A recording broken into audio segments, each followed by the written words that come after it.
আসসালামু আলাইকুম। আমি আপনাদের মাঝে গিটপুর নামের সেলাই নিয়ে আসছি। আপনারা শিখবেন দেখে। আমার চ্যানেলটা সাবস্ক্রাইব করে রাখবেন যদি ভালো লাগে কিভাবে গিটপুর দিয়ে সেলাই করতে হয় দেখবেন। এমন নতুন নতুন ভিডিও পেতে আমার চ্যানেলটাকে সাবস্ক্রাইব করে রাখবেন। আমি আরও অনেক সুন্দর সুন্দর ভিডিও নিয়ে আপনাদের সামনে উপস্থাপন করব। গিটপুর কিভাবে সেলাই করতে হয় একটু লক্ষ্য করলে দেখতে পাবেন।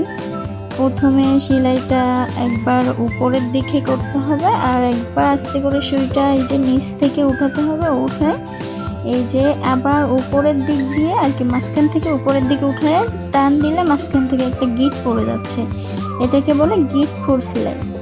হ্যাঁ, গিটপুর সেলাই কীভাবে করতে হয় একটু লক্ষ্য করলে বুঝতে পারেন। প্রথমে নিচ থেকে উঠাবেন এই যে, তারপর একটু উপর থেকে মাঝখান দিয়ে উপর দিকে উঠালেই গিট পড়ে যাচ্ছে। হ্যাঁ ঠিক। তো আমার সেলাইটা ভালো লাগলে অবশ্যই আমার চ্যানেলটা সাবস্ক্রাইব করে রাখবেন এবং নতুন নতুন আর অনেক ভিডিও পেতে। ধন্যবাদ সবাইকে। দেখেন মন দিয়ে শিখে যাবেন ইনশাআল্লাহ। আল্লাহ হাফেজ।